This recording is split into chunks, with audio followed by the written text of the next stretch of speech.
एका घराचे 2 घर झाले, कवच झालं. सासू सासरे अजूनपर्यंत मला हे कोडं उमगलं नाही, सासूचं सुनीचं का जमत नाही.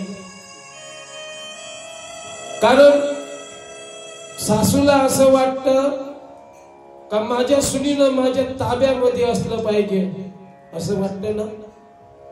तुम्ही सासू आहेत ना, तुम्हाला वाटतं ना माझ्या सुनीनं माझ्या ताब्यामध्ये असलं पाहिजे.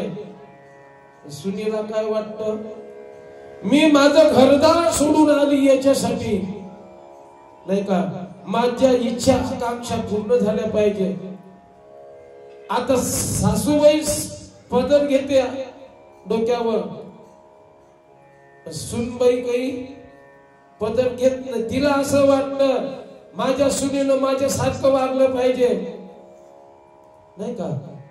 परंतु तिच्या शेजारी एक मुलगी लग्न झालेली, ती जीन्स आणि पॅन्ट घालते आणि ती बाई म्हणते आणि मी तर पदरच घेत नाही फक्त, पण ते तर फुल पॅन्ट आणि शर्ट घालते. तिला असं वाटते मला मोकळं सोडलं पाहिजे आणि हिला असं वाटतंय का बंधनात असली पाहिजे. असंच आहे ना. याचाच वाद म्हणजे तुमच्या घरात असला म्हणजे एका घराचे 2 घर. बरोबर बोलतोय ना मी.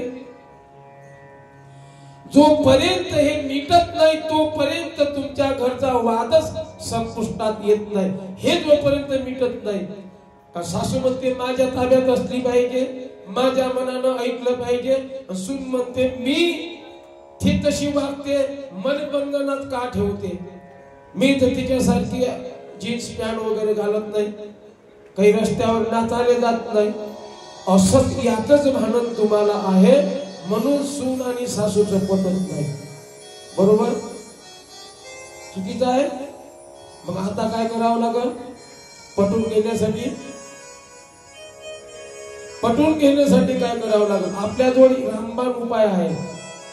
तुम्ही जर डहाळे महाराजांचं भागवत ऐकलं असेल तर अवश्य तुमचं घर आणि घर राहील, स्मशान होणार नाही. कारण ज्या घरामध्ये माणसं असून ते स्मशानासारखं असतं. स्मशान ते भूमी प्रेत रूपी जन, सेवा भक्तिहीन ग्रामवासी, भरतील पोटे स्वानाच्या या परी, भक्ती दिली घरी ये मधुता. जसे यमाच्या घरी जे स्मशान ते घर जर असेल तर त्या घरामध्ये असणारे भूत आणि शैतान. म्हणून घर आणि घर ठेवायचं असेल नाही का, काय करावं लागल, दोन्ही सासू आणि सुनेनं मिळून घ्यायचं. कसं मिळून घ्यायचं, टाळी एका हातानं वाजते का, नाही वाजत. त्यामध्ये सासूचाही दोष असतो, सुनीचाही. हे दोष संपुष्टात आणण्यासाठी रामबाण उपाय तुम्हाला डहाळे महाराज देतो. घ्याल का तुम्ही, का तुमच्या घरी भांडणच नाही. ह्या गावात नाही दिसत बाबाला. मी आता तिथं राहतो ना त्या ठिकाणी मला एवढं आई आणि मुलीचं प्रेम दिसतंय. ज्या घरी मी राहतो, आमचे हरिभक्तपरा विश्वनाथरावजी बोबडे यांच्या घरी माझं वास्तव्य आहे. मी मागही राहिलो त्यांच्याकडे, आताही मी राहतो. पण मुलगी सारखंच सासू वागवते, मुलगी सासूला आई सारखं वागवते. असं असलं पाहिजे. हे करण्यासाठी काही आपल्याला कुछ पाने के लिए कुछ खोना पड़ता है. काय खोवावं लागतं, अहंकार, दुसरं काही नाही. मी पण माझं ऐक. अरे आली सुनबाई, ती किती 20 वर्ष फक्त माहेरी राहते आणि 60-70 वर्ष तुमच्या घराचं राखण करते. मग तिच्या हाती चाब्या नाही द्यायच्या का, कंबरेले लपून ठेवते. मग ती म्हणते पा मला उचलच देते, साखर काढून देते, साखरेतली साखर नाही का. असं मोजकं जेव्हा देते त्यावेळेस मन वितुष्ट होते, एकामेकाचे झगडे लागतात. मग कावा यातलं कोण खाल्लं, आलते का तुझ्या घरचे कोणी माहेरचे, हा मला सांगा तुमच्या घरी तुम्हाला म्हणतो सुनबाईला, तुमच्या घरी पाहुणे जास्त कोणते येतात? एकही नाही बोलत काय माहिती, सांगायला काय हरकत आहे का? तुमच्या घरी पाहुणे कोणाकडचे येतात? तुमच्याकडचे जास्त येतात का तुमच्या नवऱ्याकडचे येतात? माहेरचे येतात ना? माहेरचे सासरचे का होऊन गेले काय पुरा? सासरचे होऊन गेले काय पुरामध्ये? ते कोण नाही, ते आले तर भांडे एका भांड्यावर भांडे आपटले जातात. एक दिवस काय झालं, एका नवऱ्याचे मित्र आले, रात्रीचे 12 वाजले होते, 11 वाजले असत, यांचे जेवण वगैरे झाले, त्याचे मित्र आले म्हटल्यानंतर नवरा म्हणतो बायकोला, अव खेड्यात काय, अरे का माझे मित्र आले, थोडा स्वयंपाक कर त्यांच्यासाठी. हिच्या मनात तर नव्हतंच, हिनं लावले भाऊ भांडे आपटणं चालू. त्या जे मित्र होते ते म्हणतात, अरे दादा आम्हाला जेवण नाही करा दादा, आज जेवण नाही, आज शिवरात्री आहे, उपास आहे आम्हाला, आम्ही उपास सोडू, आम्हाला उपास आहे, नको करू. हे भाऊ थांब झाले, गावाकडे निघून गेले. दुसऱ्या तिसऱ्या दिवशी हिचा भाऊ आला, नेमका रात्रीचा 1 वाजता. तो म्हणायला लागला आल्या बरोबर, काय रे दादा थोडं जेवून घे ना. अगं ताई मी जेवण करून आलो. आल्या जेवण कुठं करून आला? नाही आलो ना मी खरं. अरे 2-3 पोळ्या टाकते तर जेवून घे. अहो 1 वाजता रात्रीचे उठून स्वयंपाक करते, त्याच्यासाठी त्याने खाऊ घालते. हाच भाव तुम्हाला नाही का, तुम्हाला दूर लोटते दुसऱ्यापासून, एकमेकापासून. म्हणून सासू आणि सुने आणि सासूचं हे जमत नाही, त्यामुळं भांडणं घरात होतात. मी तुमचा समेट घालून देतो, ऐकाल का माझं? का पुढच्या वर्षी भागवताने येत ना, सांगता येत नाही तुमचं. महाराज असं असेल तर पुढच्या वर्षी बुक्की, तुम्हाला सुट्टी. तुम्ही ऐकाल तर ऐका, नाही का? नाही ऐकलं तर आमचं काय जाणार आहे? त्यासाठी नाथ महाराज म्हणतात, ऐकलं तर ऐका, नाही ऐकलं तर आमचं काय जाते? हे जरी नाही काल दुसरा येईल, हे जरी नाही काल बाबा दुसरा येईल. हे जरी नाही काल घरी दुसरा येईल, हे जरी नाही काल.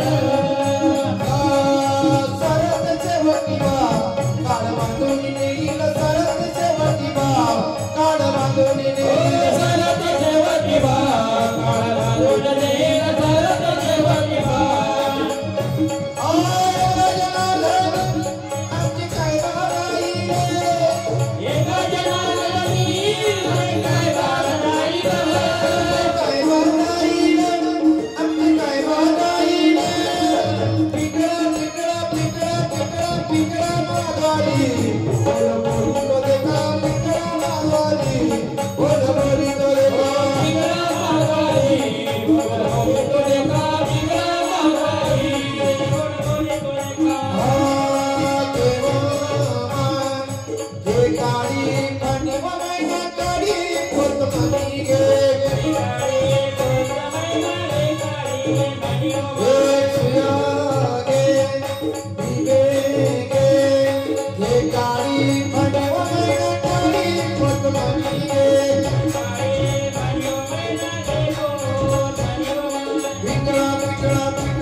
अवघा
दुसरा येईल नाही का सरळ सेवन विवाह खाळ बांधून घे हे जर कळलं ना कळवून घ्या कळवा स्वतःला आपण कुठे बदला दुसऱ्याला बदला तर पाहू नका तो बदलला पाहिजे पहिले तुम्ही बदला स्वतः बदला तर देश बदलेल तुम्ही स्वतः बदलला घर बदलेल घर बदललं गाव बदलेल गाव बदललं तालुका बदलेल तालुका बदलला जिल्हा बदलेल जिल्हा बदलला महाराष्ट्र बदलेल महाराष्ट्र बदलला तर देश बदलेल सुरुवात आपल्यापासून केली पाहिजे दुसऱ्याला नाही म्हटलं पाहिजे ती नाही स्वतः बदल म्हणून तुमच्या करिता सांगतोय मी औषध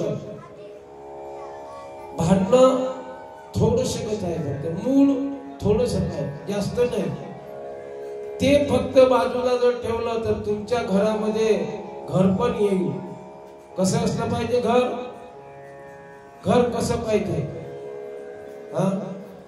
घर असावे घरासारखे नको तर नुसत्या भिंती तिथे असावा प्रेम जिव्हाळा नको तर नुसत्या नाती दादा नाती असून चालायचा नाही मी सुना मी सासू हा मुलगा आहे हा पती आहे नाही घर असावे घरासारखे नको तर नुसत्या भिंती तिथे असावा प्रेम जिव्हाळा असला पाहिजे दादा हो अजून टाइम आहे 15 मिनिटं नको तर नुसत्या नाती असून कामाच्या नाही प्रेम जिव्हाळा महत्वाचा आहे तुम्हाला सांगतोय मी औषध देतो घ्याल का खरंच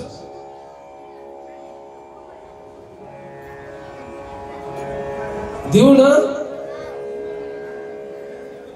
महाराज औषध देतात तुम्हाला नवरा किंवा सासू बोलायला लागली गिलासामध्ये पाणी घ्यायचं देवासमोर जायचं आणि त्यामध्ये जळलेल्या अगरबत्तीचा अंगारा टाकायचा हे बोलायला लागली तर सासू आणि एक घोट घेऊन घ्यायचा चांगला जोपर्यंत सासूचं बोलणं बंद होत नाही तोपर्यंत तो काही टिटकायचा नाही. भांडण होईल ना, डहाळे महाराजाने रोडवरूनच हाकलून दे जा, डबल नावही नाही घ्यायचं. असं जावई नाही का. ह्या जर तुम्ही उपाय जर केला तर भांडण होईल. तर मला मी स्टॅम्पवर लिहून देतो, तुम्हाला घेऊन ये जा उद्या स्टॅम्प. भांडणच होत नाही, काही नाही. सासू किंवा नवरा मुलांना जायचं देवादेवळ, त्याच्यासंग काहीच बोलायचं नाही. घ्यायची अगरबत्तीचा टाकायचे आणि काही नाही, देवाचं नाव घ्यायचं, पिऊन घ्यायचा एक घोट आणि ठेवायचं ते तोंडामध्ये.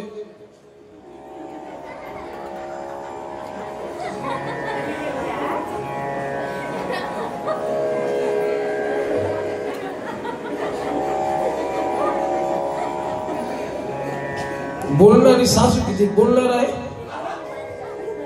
ते बोंबलत थंडी होईल. चुपचाप तिला असं वाटेल सुनबाई काही बोलत नाही, भांडण करण्याचाच अर्थ नाही. सून बोलली तर भांडण होईल नाही का. दुसरा उपाय सांगू, दोन उपाय सांगतो नाही का, दोनच सांगतो. काय करायचं माहिती आहे का. एक करायचं, दिवाळी आली, सुनील म्हणायचं, सुनबाई तू तुझ्या घरी सध्या जायचं नाही, माझी मुलगी येत आहे. तिला थोडं घर हे वाटल का हिची मुलगी येत आहे, मला अडवून ठेवत आहे, थोडा वेळ वाटल. ती म्हणा तुझी मुलगी येत आहे पण मला थांबून जा म्हणा, छानपणा नको करू. आता तर दिवाळी गेली, पुढच्या दिवाळीने करा. पुढच्या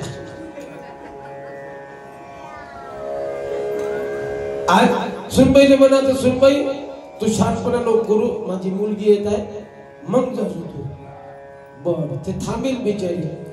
परत पडेल सर्वात रतन क्लॉथ आहे का, कोणतं आहे मोठं दुकान कपड्याचं, रतन आहे ना सर्वात मोठं, महागीचे कपडे. हा त्याचे दुकानात घेऊन जायचं, दोघींनी न्यायचं. सुनेला इकडून बसायचं, मुलीने इकडून बसायचं आणि आपल्या दोन मलमा सर्व ठेवायचा.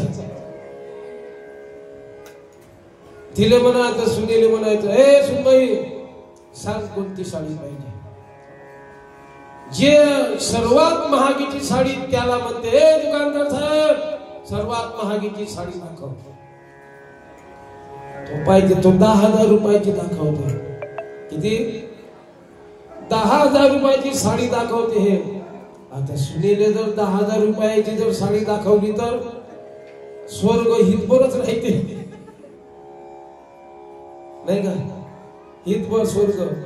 ते म्हणे माय सासू होय का कोण होय, देवी होय. हा हे 10,000 रुपयाची मुलीच्या चेहऱ्यावर सुरकुत्या पडतील, थोडशा चेहरा मारेल ते. हिले 10,000 रुपयाची ते आईले चिमटा घेत, हिले चांगला जबर चिमटा घ्यायचा. चुप चुपळा नको. मग झाली पसंत, घेतली. हा दुकानदार साहेब दुसरी साडी दाखवा. 5,000 पर्यंत. मुलीला नाही वाटणार का, मुलीला काय वाटेल, वहिनीले 10,000ची मला 5,000ची. ते आईले कुछ कधी काही नाही, चुपचाप यातली 10,000ची गड्डी काढायची, तिच्या हाती ठेवायची अशी. हे काय हिरे दिसून नाही द्यायचं.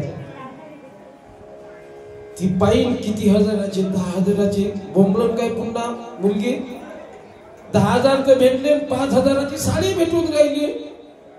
झाकली मूठ. बोला बोला बोला जोरानं बोला. पुढच्या दिवाळीपासून सुरुवात. पहा बरं पुढच्या दिवाळीपासून सुरुवात करायची. पण सुनबाई काय म्हणत, तुले 5,000ची मला 10,000ची भेटली. ती आई नाही म्हणणार का तिला? म्हणून ना आई, अरे मुलीने एका इकडे बाजूला ठेवते, मुलगी वर्षातून एक वेळा येते. पण मी सून आहे, मला दररोज तिच्यासोबत माझा पाला. पण माझंही नाही हित जितलं. मला 10,000 रुपयाची दिली, तिले 5,000ची. प्रेम वाढलं का कमी झालं? वाढलं ना. मग असं मुलीच्या मनामध्ये सासूनं घर केलं पाहिजे. आता हे सासूचं काम संपलं. आता मुलीनं सासूच्या बद्दल काहीतरी करायला पाहिजे, नाही का? ज्या वेळेस हाताने हात असतो त्यावेळेस प्रेम असतं, नाही का? तुमचं मन नाहीच लागून राहिले. कोणी जांभया देत, कोणी नाही का? कारण येऊन गेले सांगितलं का चहा, नाही का? गाळला नाही ना? हो ना. हा दृष्टांत असा आहे, थोडक्यात सांगतो 2 मिनिटांमध्ये, आणि नंतर चहा तुमच्या समोर येईल. तुम्हाला चहाची गरज नाही का? का अजून 10 मिनिटं बाकी आहेत, 4 वाजले. तर एक छोटासा दृष्टांत सासू आणि सुनीला मिळवण्याचं सांगतो, आणि इथं पहिलं सत्र संपवतो. सांगू का नाही सांगू? तुमचं काय मत आहे? कोणाला असं वाटते सांगितलं पाहिजे हात वरती करा, नाही तर सांगतच नाही. ज्याची संख्या जास्त पडत तिकडे मतदान आपलं. हात खाली दिसून राहिले, सांगायची काही गरज नाही वाटत वाटते. सांगू नाही? मग करा ना वरते. पैसे मागून राहिलो का तुम्हाला? खबर झाली बा त्याची. तुम्हाला काही पैसे नाही मागत ना.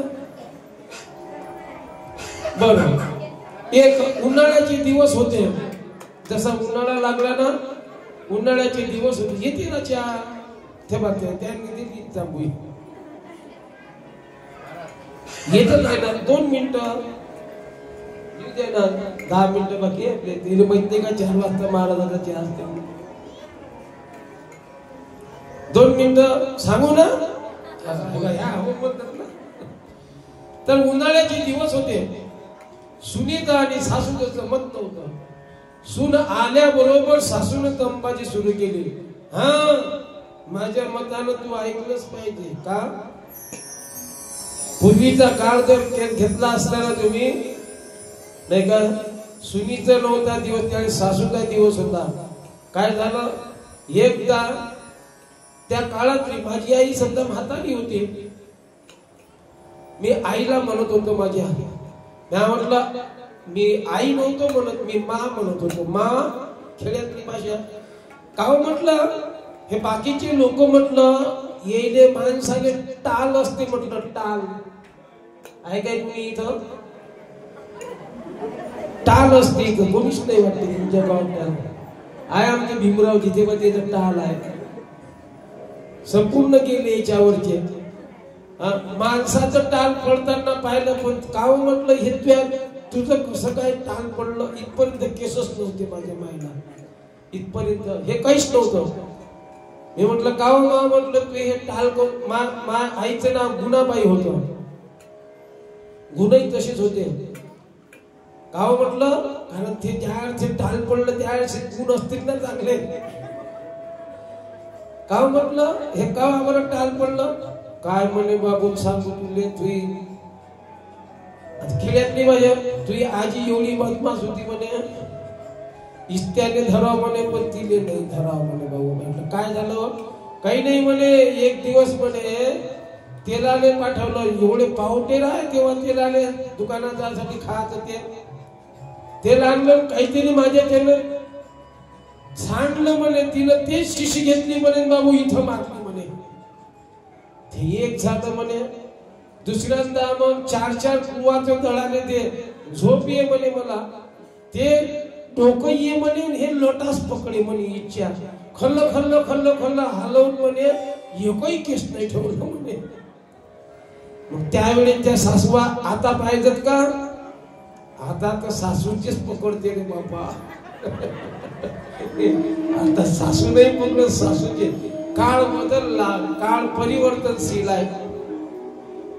तर ते बघ उन्हाळ्याची दिवस सासून दमबाजी सुरू केली आणि एक दिवस का महिना झाला बोलायलाच नाहीत लागले. मग आपण बोलत नाही म्हणून गेले. सासूने असं वाटलं का मला भूक लागली, उन्हाळ्याचे दिवस पाणी पिलं तर काहीतरी लागल म्हणून घरामध्ये काय खासाठी आहे म्हणून गेली. तर उन्हाळ्याच्या दिवसात कोणता असा पक्वान नाही लवकर होतो? हा कोणत्या? पापड. कोणी पापड म्हणतं, कोणी शेवळ्या म्हणतं. पापडानं किती किलोभर खाल्ले म्हणजे पोट भरल का? त्यांचंही बरोबर आहे नाही का? बुड त्याला काठीचा आधार. तर तिनं शेवळ्या घेतल्या. तिला माहिती आहे ना पोटही भरलं पाहिजे, दुखही वाढलं पाहिजे. मग हिनं भाऊ शेवळ्या घेतल्या, डबा काढला, गॅस पेटवला, पाणी ठेवलं, गंज घेतला एवढा. किती तुम्ही हाताने सांगा? एवढा गंज घेतला आणि ठेवला. त्याच्या अर्ध पाणी ठेवलं, त्याच्यामध्ये एवढ्या शेवळ्या टाकल्या. त्या फुगून किती होतील सांगा? सांगा फुगून थोड्या जास्त झाल्या पाहिजे. एवढ्याच्या जास्त एवढ्या. त्या शेवळ्या गंजभर झाल्या. हिनं काढला गंज खाली. इथं कोणी पाहिजे म्हणून ती कुठे गेली? घरामध्ये गेली. सासू सुंदर आली तर दिसत तिला. घरामध्ये गेली भाऊ आणि अशी भिडली काढली त्या शेवळीवर. याही हाताने, याही हाताने, याही हाताने, याही हाताने. तोंडातही शेवळ्या, हातातही शेवळ्या. आणि गरम गरम तोंड जळलं पण ती काही लवकर झाल्या पाहिजे. अशी भिडली, अशी भिडली, अशी भिडली. आता तिकडून आली सून. सून म्हणते सुनबाई, ए सुनबाई, आता हातातही याही हातात तोंडातही काय बोलणार आहे जन्मार ते नाही का? इकडून तिकडून सर्व. मग आता त्या सुनबाईला असं वाटलं तिलाही भूक लागली होती. ते म्हणते मला काहीतरी खातात. ती म्हणते सासू काही घरात नाही, चला आपण काहीतरी करून खाऊ. तिच्या नवऱ्याला 3 तोतापुरी आंबे आणले होते. 2 किलो मध्ये 3च बसले होते. आणल्यानंतर ते म्हणते आपण चौकच जण घरात आहोत. 3 आंब्याचं काय करता? एक आंबा खूप पुरी आहे. हिनं 2 आंब्याचा रस केला भाऊ. आणि तो रस 2 आंब्याचा किती होईल? थोडी गणपत झाला चांगला. तिला असं वाटलं इथं जर पेतो सासू येऊन जाईल. हिनं कुठं? चला घरात. जसा घरामध्ये पाय टाकला तसाच टुकूर मुकूर अशी पाहत होती सासू. ह्या एवढाले डोळे, फक्त डोळे दिसत होते. याही हातात शेवड्या, याही हातात शेवड्या, तोंडातही शेवड्या. आणि ती हिच्याकडे बघते, ती तिच्याकडे बघते. दोन्ही टुकमक एकीकडे बघत आहे. पण सून शाईनी होती, शिकलेली होती थोडीशी. ती म्हणते हा आता मी फुटते आपलं. सासूबाई, सासूबाई, मला माहित आहे तुम्ही कोरड्या शेवड्या खाताय म्हणून रस आणला तुमच्यासाठी. भाऊ त्या शेवड्याही खाल्ल्या, रसही दिला दाबून. तळशासारखीच फुगली हो, तळशासारखी फुगली सासू. म्हणे बाई बाई बाई बाई बाई बाई बाई, सून असावत अशी. इथं जर समजा घटना घडली ना, बाईचं चॅनल असं आहे, त्या काकड्या रस्त्यावर जाणे वेळ लागत नाही. गेलं ना तिथपर्यंत माझ्या सुनीसारखी सून नाही बाई, माझ्या सुनीसारखी सून नाही बाई. बंदे राशे गावामध्ये. आता हिचं काम संपलं. कोणाचं? सुनीचं संपलं. आता सासूनं करायला पाहिजे. जे काही थोडं झाडझूड करायची असेल तर नेमकं थोडस पाहत जात. सुनबाई, सुनबाई का तू झाडतच बसते काय? ते मी झाडतो. पोळ्या उंडा करायचा आहे आणि खिडकीतून पाहतं बंद असं तेव्हा नाही जायचं. एवढूसा उंडा राहिला तर जायचं. सुनबाई, सुनबाई का तूच करत बसते काय? ते मी लागतो. मरते का तुला? तुला ती म्हणत माझ्या सासू सारखी सासू नाही बाई म्हणत. ती म्हणत माझ्या सासू सारखी सासू दुनियात नाही. हातचं काम घेते मी, करत असताना घेते हातचं काम. फक्त सळ्यावर सळा टाकू नका. सळ्यावर सळा टाकते म्हणजे माझा सळा तुला पसंत पडत नाही एवढं करू नका. म्हणजे झालं. मग होईल ते घर. घर असावे घरासारखे, नको तर नुसत्या भीती. तिथे असावा प्रेम जिव्हाळा, नको तर नुसत्या नाती, नको तर नुसत्या नाती. येऊ द्याच्या